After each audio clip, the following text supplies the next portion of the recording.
Hello my dear students, Gayatri Vidya Mandir उच्च माध्यमिक विद्यालय सांचौर जिला जालौर के हमारे इस YouTube चैनल पर आप सभी का फिर से स्वागत है। प्रिय विद्यार्थियों, आज हम कक्षा 7 की गणित अध्याय 8 की प्रश्नावली 8.3 के सवाल नंबर 7 से हल करना सीखेंगे। तो बच्चों देखो, इसमें हमारा सवाल नंबर 7 में लिखा है, चाक पाउडर में, जो हम चौक चलाते ब्लैक बोर्ड पे, चाक पाउडर में कैल्शियम, कार्बन तथा ऑक्सीजन का अनुपात 10:3:12 है। यानी 10 भाग कैल्शियम का होता है, कार्बन का 3 भाग होता है और ऑक्सीजन का 12 भाग, ये अनुपात है। यदि को डबल कर दें तो 10 का 20 भाग कैल्शियम का हो तो कार्बन का कितना होगा? 6 भाग और ऑक्सीजन का कितना होगा? 24 भाग। राइट। तो चाक पाउडर में कैल्शियम, कार्बन और ऑक्सीजन का अनुपात कितना है? 10:3:12। 10 भाग तो कैल्शियम का है, 3 भाग कार्बन का है और 12 भाग ऑक्सीजन का है। कार्बन की प्रतिशत मात्रा ज्ञात कीजिए। देखो कैसे ज्ञात करेंगे। सबसे पहले हम लिखेंगे, देखो ध्यान से, कैल्शियम, कार्बन और ऑक्सीजन। Ca का मतलब कैल्शियम होता है बच्चों। आप हिंदी में लिख देना पहले कैल्शियम, और कार्बन को हिंदी में, ऑक्सीजन को हिंदी में लिख देना। समझा रहा हूं मैं। तो ये कैल्शियम, ये कार्बन, ये ऑक्सीजन, इनका अनुपात दे रखा है 10:3:12। अब देखिए बच्चों, यहाँ पे हमने कैल्शियम, कार्बन, ऑक्सीजन का जो अनुपात दिया वो लिख दिया। आपको क्या करना, इन अनुपात के पदों का योग करना है। चाहे कैल्शियम, कार्बन, ऑक्सीजन किसी की भी मात्रा ज्ञात करनी हो, आपको इन अनुपात के पदों का पहले योग कर देना है। अनुपात के पदों का योग हम करेंगे बच्चों। 10 + 3 + 12 बराबर कितना हो जाएगा? 25।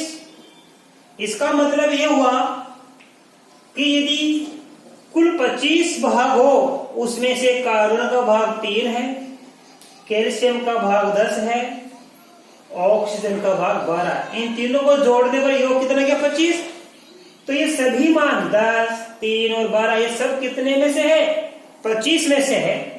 और हमें कार्बन की प्रतिशत मात्रा क्या करनी है कि कार्बन की मात्रा 100 में से कितनी होगी। अभी देखो बच्चों, इस 25 में से कार्बन की मात्रा कितनी है? 3 भाग। तो हम यहां से लिखेंगे, देखो, चूंकि 25 कुल भाग हो तो कार्बन की मात्रा, तो कार्बन की मात्रा कितनी है? 3 भाग 25 में से। इसलिए एक कुल भाग हो, कुल भाग कितना हो? 1 हो, तो कार्बन की मात्रा कितनी होगी? 3/25। 25 में से 3 है, 1 में से होगी 3/25। अब प्रतिशत क्या करना, मतलब 100 में से। इसलिए 100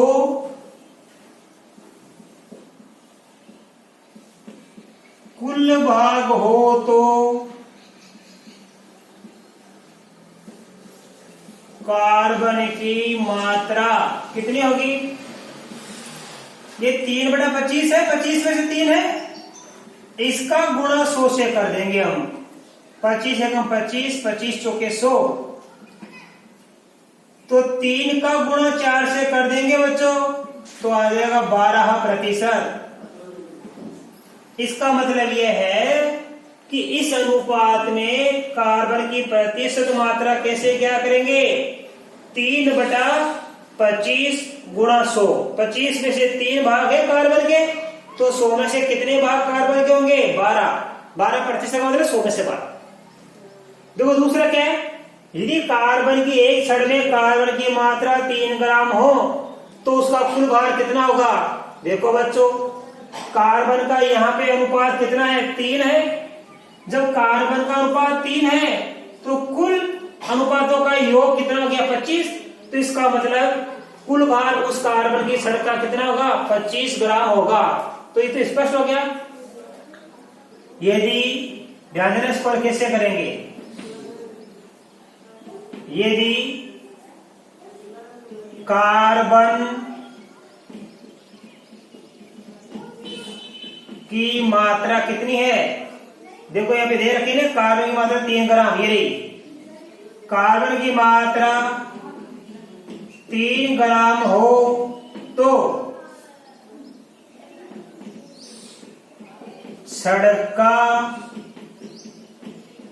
कुल भार कितना होगा, ये रहा 25।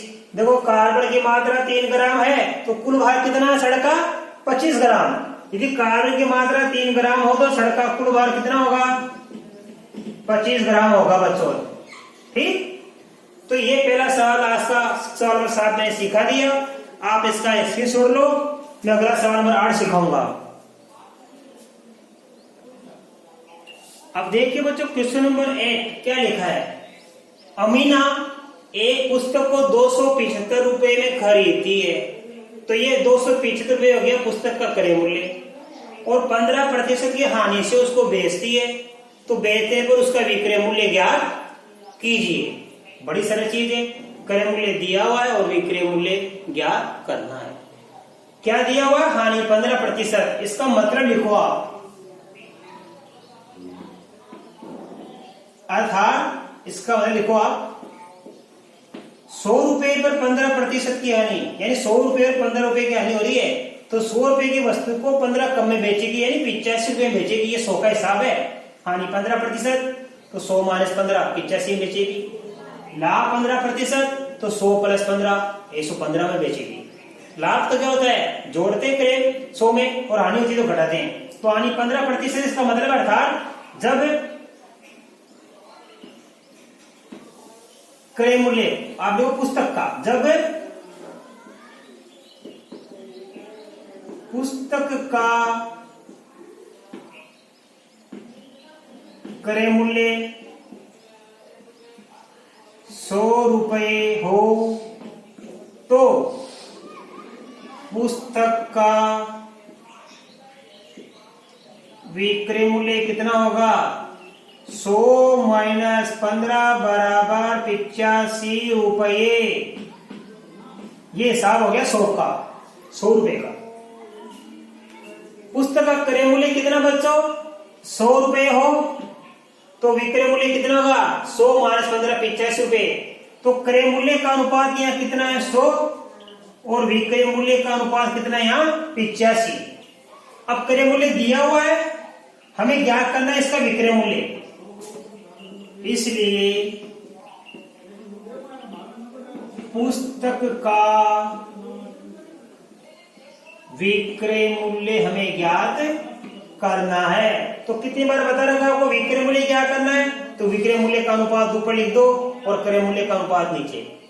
और क्रय मूल्य क्या करना है, तो क्रय मूल्य का अनुपात ऊपर लिख दो, विक्रय मूल्य का अनुपात नीचे, और इस दी गई संख्या से गुणा कर दीजिए।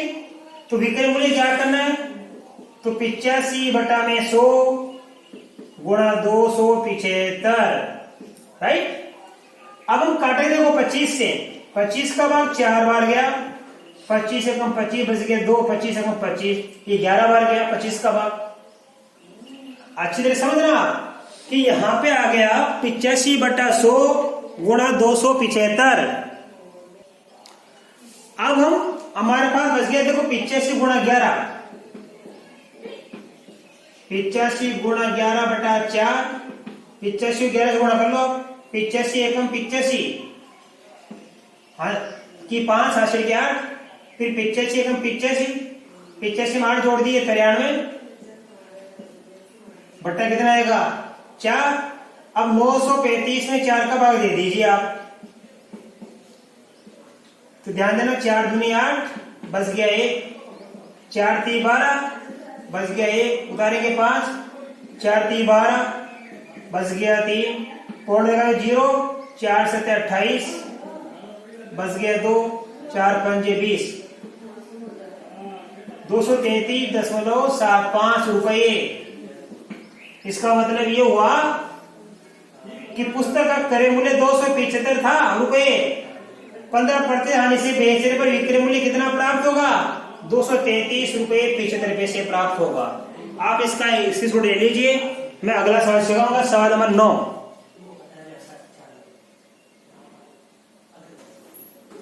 अब देखिए बच्चों, क्वेश्चन नंबर 9 में क्या लिखा है? प्रत्येक दशा में 3 वर्ष का मिश्र धन ज्ञात कीजिए। पहले में मूलधन 1200 रुपए है और दर 12% वार्षिक है। दूसरे में मूलधन 7500 रुपए और दर 5% है। तो 3 वर्ष का मिश्रण ज्ञात करने के लिए बच्चों सबसे पहले हम ज्ञात करेंगे सरल ब्याज, और सरल ब्याज का सूत्र होता है बच्चों मूलधन गुणा दर गुणा समय। मूलधन गुणा दर गुणा समय, इन तीनों को गुणा करके 100 का भाग दे देते हैं। तो मूलधन को बोलते हैं पी का मतलब प्रिंसिपल, दर को बोलते हैं आर का रेट, और समय ये समय है, इसको बोलते हैं टी टाइम। तो मूलधन यानी ये समय, ये तुम्हारा ये मूलधन और ये समय ये दर, इन तीनों को गुणा करके 100 का भाग दे देते हैं तो प्राप्त होता था सरल ब्याज। अब देखो पी यानी मूलधन कितना है 1200 रुपए, टी यानी समय कितना है 3 वर्ष, आर यानी दर कितनी है 12%, इसमें 100 का भाग देंगे हम। 2 से 2 कट गया। अब 12 को और 3 को 12 को गुणा कर लेना, तो 12 को 12 से गुणा करेंगे 144 आता है, फिर 3 से गुणा कर लेंगे 3 चौक 12, 42 42 43, 432 रुपए क्या हो गया? यहां पे आ गया सरल ब्याज। इसलिए ज्ञात करेंगे मिश्र धन। मिश्रण कैसे क्या करेंगे? मूलधन प्लस सरल ब्याज। मूलधन हमारे पास कितना है बच्चों 1200 रुपए, इसमें 432 जोड़ देंगे सरल ब्याज का, तो 12 4 1632 रुपए। तो देखो 1200 रुपए का 3 वर्ष का मिश्रण कितना प्राप्त होगा? 1632 रुपए। पहले सरल ब्याज ज्ञात कर लिया करो, पीटीआर बटा 100 या मूलधन गुणा दर गुणा समय बटा 100, हिंदी में लगा सकते हो या इंग्लिश में सूत्र एक ही बात है। सरल ब्याज ज्ञात करने के बाद इसको आप मूलधन में जोड़ दिया करो तो बन जाता मिश्र धन। इसी प्रकार देखो यहाँ पे अपन सरल ब्याज क्या करेंगे 7500 रुपए का, तो 7500 गुणा दर कितनी हमारे पास है? देखो समय दो आप, समय कितना हमारे पास में वही 3 वर्ष है, और दर कितनी है 5% बट्टा कितना 100, 2 से 2 काट दिए हमने। अब आप देखो ये कितना 75, 5 3 15, 75 को 15 से गुणा करेंगे, 15 पंजे 75 के 5 हासिल के 7, 15 7 105, 105 में हम जोड़ देंगे 7 112, ठीक है। अब 1,125 क्या गया सरल ब्याज। अब क्या करेंगे मिश्र धन, इसलिए 3 वर्ष का क्या ज्ञात करेंगे मिश्र धन। वही तरीका, मूलधन में जोड़ देंगे सरल ब्याज,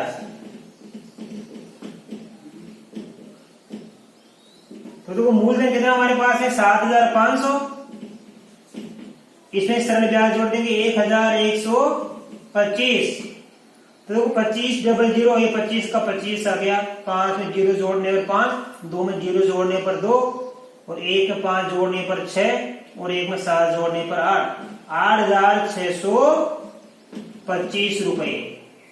इस प्रकार हमने प्रत्येक दशा में 3 वर्ष का मिश्र धन ज्ञात कर लिया। सरल ब्याज का सूत्र लगा के पहले हमने क्या ज्ञात किया? सरल ब्याज, ठीक है।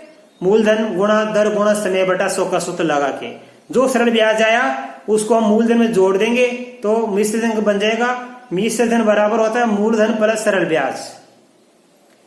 अब आप इसका स्क्रीनशॉट लो, मैं आपको अगला सवाल सिखाऊं। अब देखिए बच्चों, क्वेश्चन नंबर 10 और 11 एक ही प्रकार के हैं। इसमें मूलधन 56,000 रुपए है, समय 2 वर्ष, और सरल ब्याज यानी सिंपल इंटरेस्ट 280 रुपए, और दर हमें ज्ञात करनी है। तो बड़ा ही सरल सवाल है। चाहे मूलधन, चाहे दर, चाहे समय, कुछ भी ज्ञात करो या ब्याज ज्ञात करो या हमेशा क्या करो, आपको हमेशा सरल ब्याज का सूत्र लगाना है। तो देखो बच्चों सूत्र क्या होता है, सरल ब्याज बराबर क्या होता है, P गुणा T गुणा R बटा 100। अब हमें क्या क्या करना है, R का मान, इस R का मान क्या करना बच्चों, आए समझ में। तो ध्यान देना, इसका वज्र गुणा इससे हो जाएगा 100 से, सरल ब्याज का वज्र गुणा हो जाएगा 100 से, और इन दोनों का हो जाएगा भाग P गुणा T, या इसको हम लिख सकते हैं मूलधन गुणा समय। इधर क्या बच जाएगी हमारे पास, दर प्रतिशत बच जाएगी। तो ध्यान दो, आपको ये सूत्र याद करना है, सरल ब्याज का सूत्र होता है मूलधन गुणा दर गुणा समय बटा 100 होता है। यदि में R का मान क्या करना है, तो इन दोनों को गुणा करके इनका भाग दे देना। यदि मूलधन का मान क्या करना है, तो इन दोनों को गुणा करके इन दोनों का भाग दे देना। कहना R का मान क्या करना है, तो इन दोनों का भाग दे देना, और T का मान क्या करना है, तो इन दोनों का भाग दे देना, और P का मान क्या करना है, तो इन दोनों का भाग दे देना। आई समझ में, हमें किसका मान क्या करना है, चलो यहां भी मैं हिंदी में लिख देता हूं तो सही रहेगा आपके लिए। मूलधन गुणा दर गुणा समय बटा 100। तो सरल ब्याज का 100 हो गया, आपको दर क्या करनी है, तो इन दोनों का भाग यहां लगा दिया मैंने, राइट। अब लोग कैसे क्या करेंगे, बराबर सरल ब्याज कितना हमारे पास 280 गुणा में 100, और मूलधन कितना 56,000, और समय कितना हमारे पास 2 वर्ष।